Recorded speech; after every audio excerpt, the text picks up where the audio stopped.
Hi, good morning and welcome to all attendees viewing today's webinar presentation given by my colleague, Mr. Drew Jubis, Regional Manager for the East Coast. My name is Jim Muggleton. I'm going to be the moderator today. My role is Product Manager for the Uzin Classic product range. Today's presentation is on Uzin Rr201, substrate reinforcing mesh, and Uzin Rr203 crack bridging material. With that, I pass you over to my colleague, Drew. Thanks, Jim.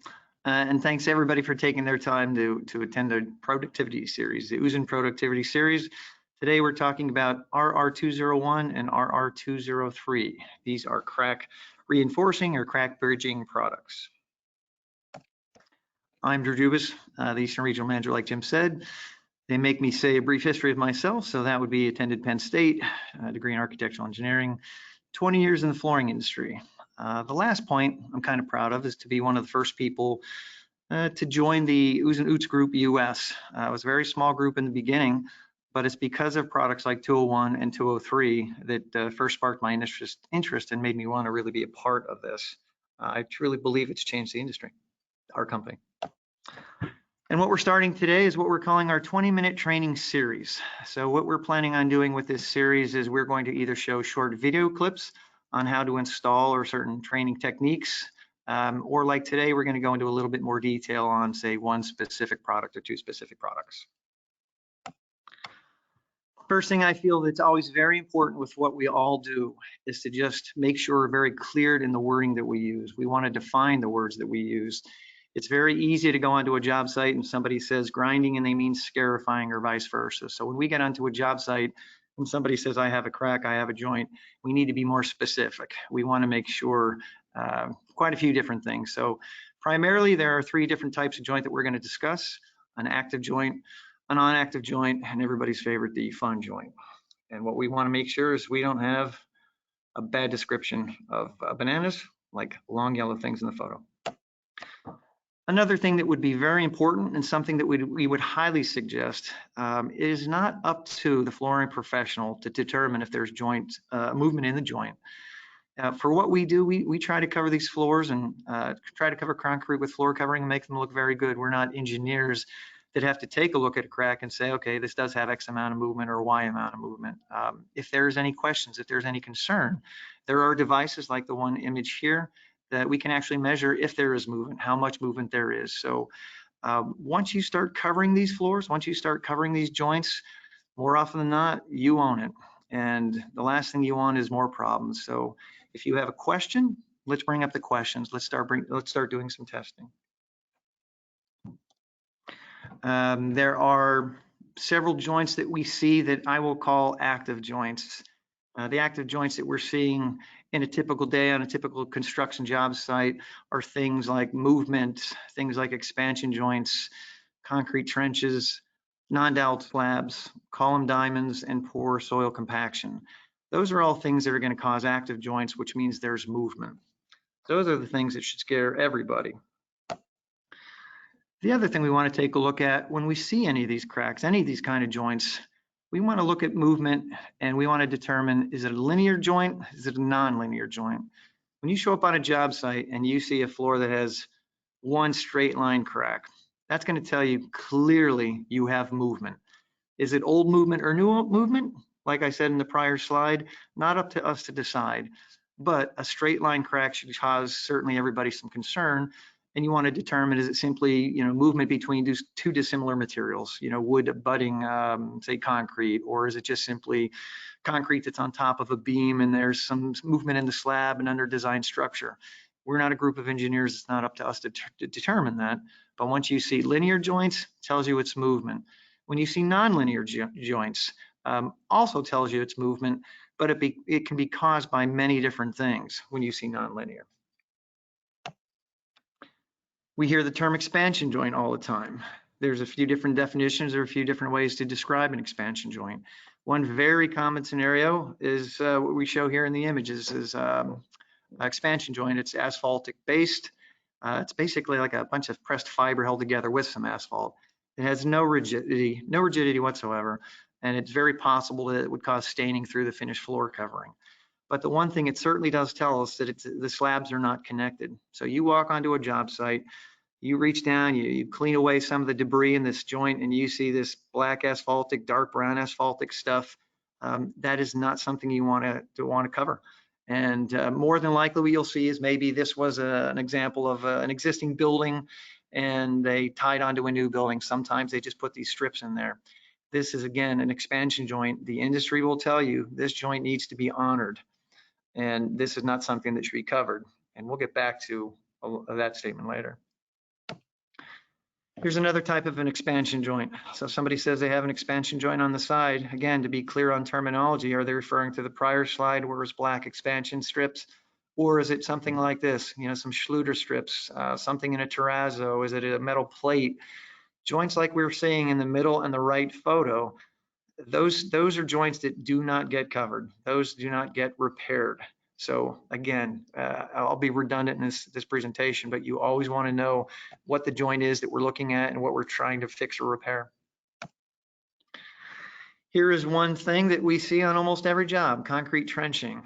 You're seeing the photo on the left is a saw that is cutting the concrete, and the photo on the right is showing you trenches that are created by the saw.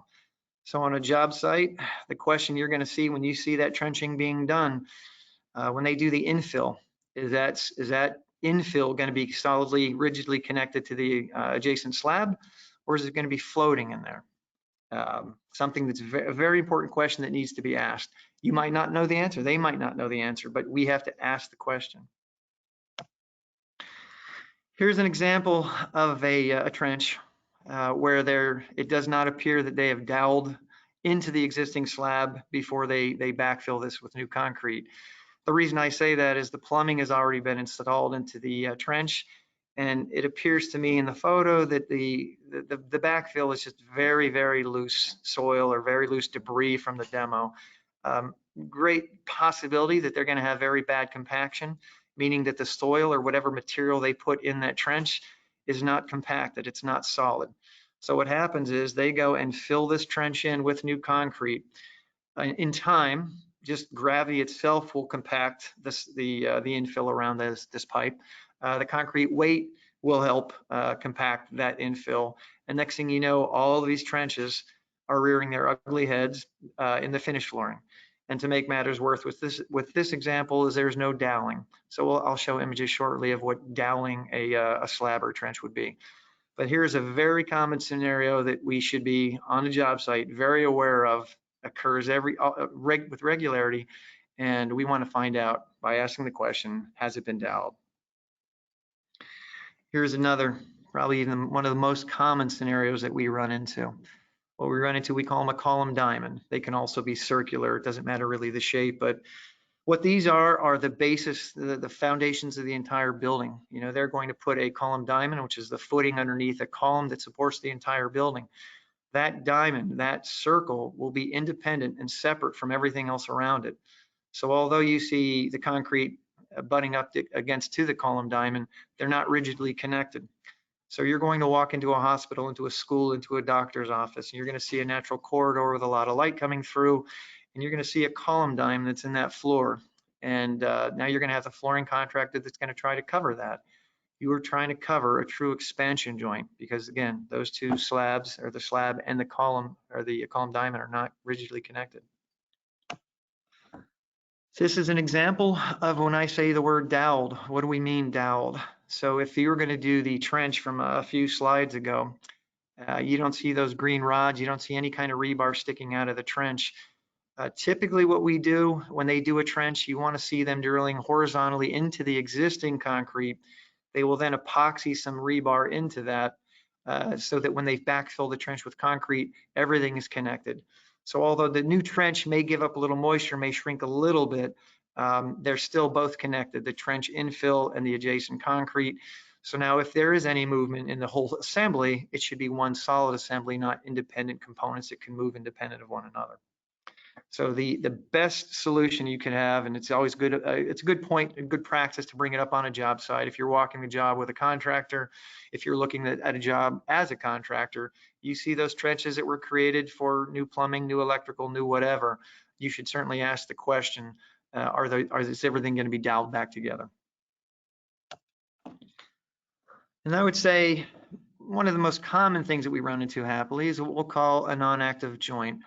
So you walk into a building and you see these square modules throughout the concrete slab. Maybe they're about 20 feet by 20 feet, 25 by 25, something like that. The intent, the purpose of a saw cut, of a control joint, of a tool joint is we're asking in the nicest possible way to concrete that will please crack in these joints that we put into the concrete. If you do not give concrete some direction on to where to crack, it will. I mean, we always joke that there's two types of concrete. There's cracked concrete and concrete that hasn't cracked yet. So by putting in the saw cuts, by putting the tool joints, we're giving it a weak link, the concrete, so that if there's cracking from shrinkage from movement, it should occur in that spot. The nice part about that is we don't consider it moving. The concrete crack because of, say, shrinkage, but it's not a movement issue. So this is the joint that we typically see contractors on every job just filling it into a simple patch, covering it, and not having a problem. If there's a concern with having a problem, like these zip strips, it's another way of controlling the cracking in concrete, but sometimes those do, the strip itself could have some kind of a movement, but these are the type of joints we typically don't do anything with other than just simply filling with patch. This is a different type of cracking that we see. We don't typically see this on the East Coast, but certainly out west, Arizona, California, those sort of areas, they're known for the alkali silica reaction. It's known in the industry as ASR. This is best described as a cancer of the concrete. There's really no way to cure this. There's no way to fix this. So to simply go and spread patch or self-leveling and add fibers to this mix, probably not a very long-term solution. We probably have a good solution with this with something called an OGS system. But that would be a topic for another 20-minute training. So to get to the products, we are talking today about RR203 and Uzin RR201. So we have the image here of 203. 203 comes in sheets approximately 2 feet by 3 foot. There is an upside, an upside and a downside to the sheets. There is a printed number of 203 on the sheet. When installing the mesh into the patch, that number must be facing up. It just makes the installation certainly much easier. So the actual process of once you've determined that we are going to move forward, we've determined that, all right, it's a non-active, it's a non-moving joint. This is simply a matter, we're going to fill it with patch, or maybe there's a zip strip, or maybe there's something else that we want to reinforce this crack and hope that it's not going to telegraph through. We do state some values on what kind of movement these products can take. I believe that's kind of a slippery slope because unless you're measuring the joint, you don't know how much movement is in the joint. So to me, it's better to play it safe than sorry and put the mesh into the patch, put the fibers into the self-leveling. And it may sound silly the way we approach specifically RR203, but if you run into these joints, we started to define moving joints and non-moving joints. The moving joints, to be clear, are not joints that we're supposed to be covering with patch. We're not supposed to be covering with floor covering. The industry says all of those joints need to be honored. Well, as we all know, we walk into job sites all day long with all the examples I just showed, and 9 times out of 10, those joints are never honored. Either the architect or the owner does not want to see that joint telegraphing through. So what does the industry do now? We simply fill the joint with patch, and then we cover it with floor covering, and we cross our fingers. More often than not, if you're going to go over any kind of a moving joint, like a column diamond or a trench that's been infilled and not doweled, that's going to telegraph through. I'm sure if you talk to any flooring contractor, they can give you 1,000 stories where they've seen it and it's caused them a grief. If you add fibers, whether it's an active joint or a non-moving joint, you greatly increase your chances of not having problems. Now, the way I explain the way the product works, specifically RR203, is when concrete is going to move, and make no mistake, these products don't stop concrete from moving. Nothing does. But if concrete is going to move and we simply have simple thin patch on top of that joint in the joint, what's going to happen is it's going to create a little jigsaw puzzle, let's say, where that movement's occurring. And over time and over multiple cycles, those jigsaw puzzles may fit back into place. But in time, they're going to maybe shift. They're going to move and they won't fit into place. Next thing you know, you're getting a call from your customer because they can see this tunneling, this telegraphing of the joint through the finished flooring. and it's causing all grief. The way 203 works, in my opinion, is you put the fiber into the patch. Again, not stopping the movement. We're not stopping the jigsaw puzzle pieces from being created, but we're now tying them all together. So the whole assembly is going along for a ride. And it's not an extreme ride. We're not talking a trampoline, but the little bit of movement that we might see, typically 203 and 201 handle that movement, and it does prevent problems. It does prevent callbacks. And the whole point of the productivity series is we want to make the jobs faster. We want them to be less problematic. This is where 203 and 201 shine. RR201. Uzin RR201 is something that we use to put into self-leveling. So to be clear, 203 goes into a patch. I'll go back a slide. 203 can actually go into an epoxy like Uzin's PE 460. It can go into 182, our low slump mortar can go into the patches that we have, the hand trowel patches that we have. That is what 203 is meant for. If we have a floor that has random cracks everywhere, there's no really good north, south, east, west direction, anything. It's just completely random. Maybe there's just shrinkage cracks. Maybe there's just so many cracks in different directions. People aren't exactly sure what to do, but they're very concerned about them. If we are going to pour that floor, once the floor is prepped, then the floor is primed. We then roll out these sheets of RR201 over the entire floor, overlapping each roll, each seam, and then we simply pour self-leveling, pick an Uzin self-leveling 150, 170 on top of the fibers. These fibers, they're much shorter fibers in the 201. They're fibers that are held together with a real mild adhesive. When the mild adhesive comes in contact with the moisture from the self-leveling compound, the adhesive lets go, and the fibers are now intermixed completely into the self-leveling. It makes an incredibly, incredibly durable product. It should be eliminating any kind of floor covering issues that you have. Now, what this photo is showing, it would be safe to say that when I first heard about 201, 203 10 years ago, I was a doubting Thomas. It seemed difficult to believe that simple fibers could stop cracks from occurring, that it could handle any kind of movement. The way they proved it to me that these things work, that even though it's not magic, it sure performs like magic. The demonstration that was done for me, that I've since done myself, is you take a 3x5 piece of cement backer board, simply cut it in half, lay the two pieces on the floor, trowel some patch, 886, 888, 890, over the joint, embed some 203 into the patch over the joint. Once that sets up, prime the substrate, let's say an Uzin PE 360, 260. Once that's dry, we can loose lay the RR201 on top of that, and then pour, say, 1/4 inch to 3/8 of self-leveling on top of the 201. Now, let that set up overnight. We come back the next day. When I came back the next day and I picked up the long end of the 3x5 cement board, I would imagine it would just snap in half, fold like a book. But instead of doing that, I was able to shake that as violently as possible, and it would not snap or break. And keep in mind, you're treating a board that was cut in half only on the top surface. That, to me, it's remarkable that the whole thing wouldn't just snap in half and fold. So then they showed the example of the same board, the same example I'm talking about, and they supported just the ends of the board, not the middle, not where the joint was, with these phone books. They then had this man, I believe it was fair to say he was over 200 pounds, stand in the center of it. And I know I did the same thing. I stood in the center of the board, and that board flexed. I believe the board touched the ground below me, but it did not snap, it did not break. So if you then say that is an extreme example of flex that we will not encounter, hopefully, in our careers on any of our job sites, the mere fact that 201 and 203 were able to handle a situation like that gave me tremendous confidence to talk to people about 201 and 203 over the past 10 years. And I have to say, without exception, we have installed a lot of 201 and 203 within the country now. I've never heard one issue or one callback. All I've heard was, why didn't you tell me about it soon enough? So this is a product that is simply a problem solver.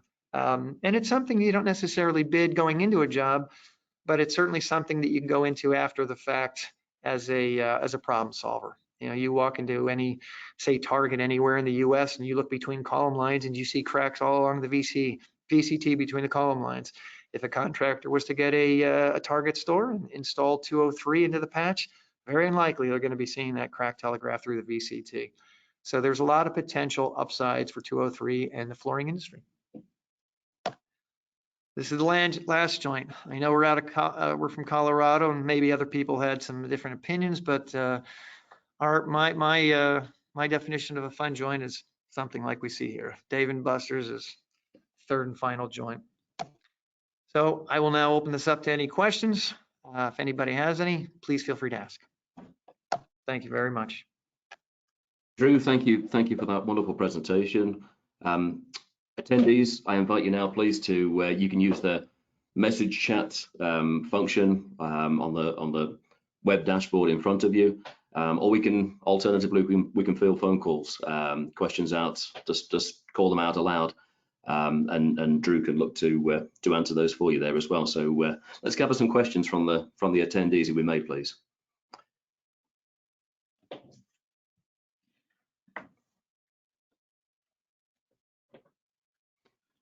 And I say, guys, if you want to just literally just call these out. Okay. So a couple of items that have come through. We've got our colleague Scott Trepanitis. I'm going to start with this first one for you, Drew. Is there any reason why we want to use the RR201 opposed to the bag fibers with Uzin self-leveling? Can you answer that for us first of all, please, Drew? Yeah, that's a great question. So for me, I would love to tell you there's a difference in strength between bag fibers and 201, but I don't have that answer. So the way we look at 201 and bag fibers is bag fibers are a pleasure to use and they're very easy to use. If I have any concerns with cracking and I want to try to address those with fibers, I'm going to be installing the bag fibers into the self-leveling without a doubt.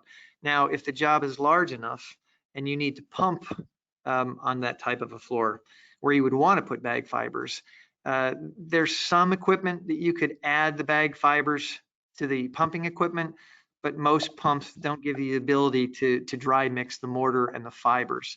So there's no way to get a consistent mix between the bag fibers and the self-leveling. So if you're going to be pumping a job and you want the comfort of fibers, you need to go with 201 first. Great question. Excellent, thank you, Drew. Second question from Mr. Daniel Gonzalez. You can use this with the self-leveler, question mark. Does it have to be a certain depth? The 201, I would say a 1/4 inch minimum would be the minimum. The minimum depth would be a 1/4 of an inch. I've gone less than that, but there's a chance that you see the fibers when you're using the 201 when you're maybe less than a 1/4 of an inch. So 1/4 of an inch, maybe a strong 1/4 of an inch, like a 3/8 is wonderful. You don't see the fibers. You don't see the fibers, the 201. When it comes to 203, something to keep in mind is you were putting patch in a joint, like the saw cuts, the control joints, those kind of the photos we showed. When you put the patch into the joint, you're now embedding the sheet of 203 with the Uzin Rr facing up. You are now then going to trowel the 203 mesh into the patch so that you're completely covering the fibers. Now, you're probably going to need a second, maybe even a third coat so that that would not telegraph through your finished flooring. And if you're doing that, you may be building it up enough to a point where you don't want to create a bunch of hump. Let's say you do a control joint every 20 feet and 25 feet in a corridor with 203 and patch. You have to make sure that when you're installing the 203 into the patch, you transition it out far enough on either side that it won't telegraph through the finished flooring. Thank you, Drew. Next question from our colleague Dominic Davis. Can Uzin RR203 be used in thinset materials with Uzin thinset products? I would imagine it could, but if the intent that you're looking at, say, crack isolation, this wouldn't be crack isolation. So if you were going to use, if you had movement and you're talking about ceramic tile, I think you want to look more to, I mean, there's certainly you could do this. I'd probably recommend the 203 in like an 886 or an 888, or maybe like an 890 if there's a moisture issue, of course. But if there's a concern of movement, you're putting a rigid tile on top of that, I would imagine your question should be more about crack isolation systems like our HS 100 and 200, 400. No, 100, 200, sorry. Okay, excellent. Thank you, Drew. Question here from Mr. Mark Honey. Does the Uzin RR201 add PSI and how much, question mark? I don't believe it adds any compressive strength to any of the self-leveling products at all. I don't see how it could. So I would say no. That the only reason we're using 201 or a 203 is to when we're addressing joints or cracks or things like that. So if you wanted a greater compressive strength, you just need to go with a self-leveling with a greater compressive strength. Okay, thank you, Drew. Next question from Mr. Stephen George. Are these products considered uncoupling membranes? No. No, that's again, that's more of a ceramic tile industry product. These are all rigidly connected to the concrete. You're bonding your flooring directly to that. So this would not be considered an uncoupling system. Okay, thank you. And then for our final web-based message, we have our colleague Luis Mendieta. Luis says, I used RR203 as an installer when I was doing academy sports and outdoor works on the saw cut and diamonds around the poles. It worked tremendously, completely eliminating telegraphing through the VCT. So more of a statement there from Luis. Thank you for that. Thank you for that, Luis.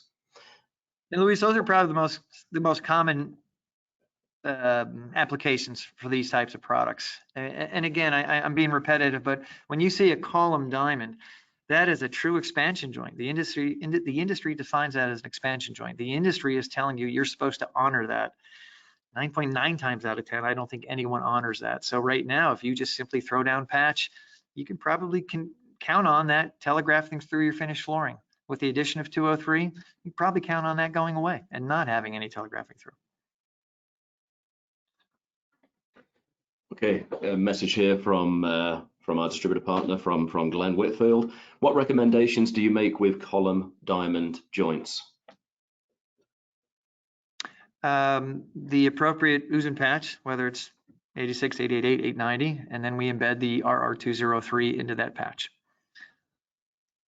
And again, you want to make sure that you transition that depending on the height that you wind up with. It doesn't add a lot of elevation to your floor. It's a very minimal gain, but a minimal gain could be certainly seen if you created a very slight bump and you're in a corridor with a lot of natural light coming in, and you have a solid color floor, that could telegraph almost any imperfect, like a 2 millimeters thick, Nor or something like that. It could telegraph anything from below it. So once you do this system, the mesh, the RR203 and the mesh and the patch, make sure that you transition it wide enough that it doesn't telegraph through the finished flooring. Thank you. Message here from Mr. Jim Geerling. What changed with Uzin RR201 new? 201 used to come in rolls, and now it comes in sheets. Again, approximately 2 foot by 3 foot.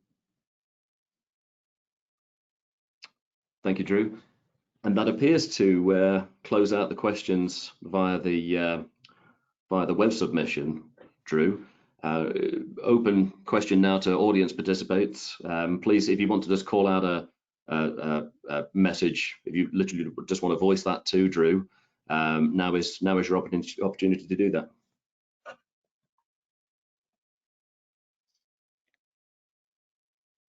Okay. Drew, thank you again for wonderful presentation there for Uzin products RR201 and RR203. Greatly appreciated. Greatly appreciate the time for all audience participants in this morning's webinar presentation.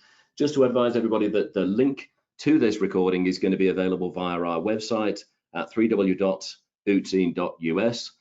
All that remains is to say a tremendous thank you again for everybody's participation in today's meeting. And Drew, I'll let you do the closeout, please.